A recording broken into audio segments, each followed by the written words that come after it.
اس کا مقصد بتانے سے پہلے میں آپ سے چند گزارشات کرنا چاہتا ہوں۔ مجھے انتہائی افسوس سے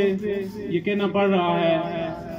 کہ گزشتہ کئی دہائیوں سے چڑوئی کے جتنے بھی سیاسی رہنما لیڈر ہیں وہ مکمل طور پر ناکام ہو چکے ہیں۔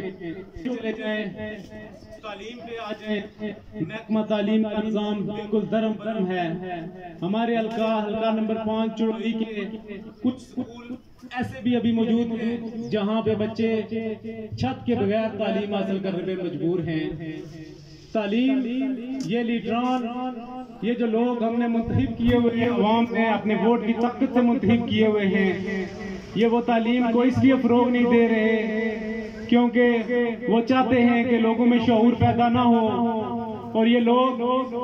پسماندگی کی زندگی گزاریں، اور ہم جیسے یہ لوگ کہتے ہیں، یہ لیڈران کے ہم جیسے نااہل لوگوں کے قیادت میں یہ پڑے رہیں اور ان میں شعور پیدا نہ ہو، اس لیے تعلیم کو فروغ نہیں دینے جا رہے۔ اس کے علاوہ روڈز کی حالت سبھی لوگوں کے سامنے ہے۔ ہماری روڈ، ان پہ گاڑی کو چلانا تو دور کی بات، پیدل چلنا بھی محال ہو چکا ہے۔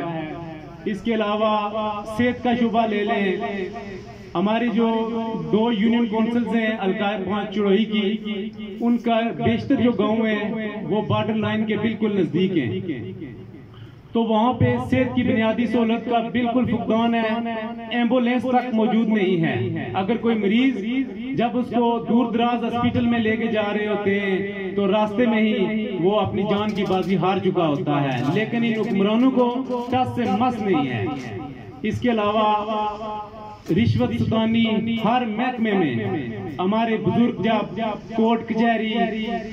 کسی بھی دفتر کا چکر لگاتے ہیں تو یہ لیڈر تقریباً ووٹ لے کر 4.5 سال کے عرصے کے لیے کرسی کے ساتھ چمٹ جاتے ہیں یا غائب ہو جاتے ہیں، ان کا کچھ پتہ نہیں چلتا۔ 4.5 سال کے بعد ساری کسی کے جو لیڈر ہیں یہ عوام میں حاضر ہوتے ہیں، اور اگر کسی کی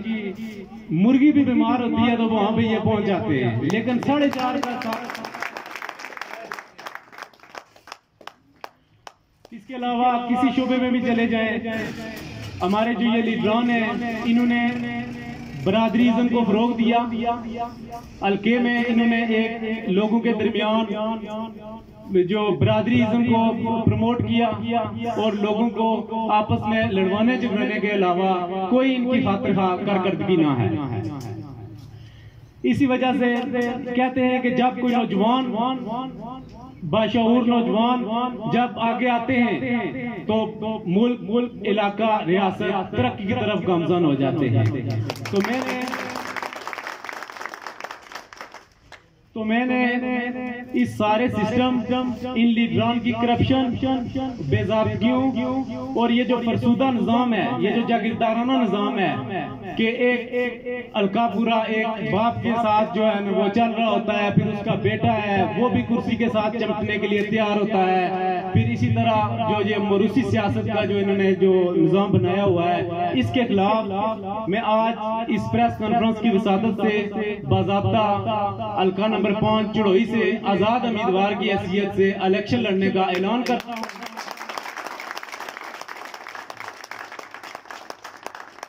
اور میں تمام حلقہ چڑوئی کی عوام سے اپیل کرتا ہوں کہ وہ میرے ساتھ اس حق کی جنگ میں میرا ساتھ دیں۔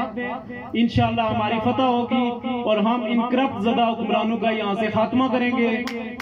اور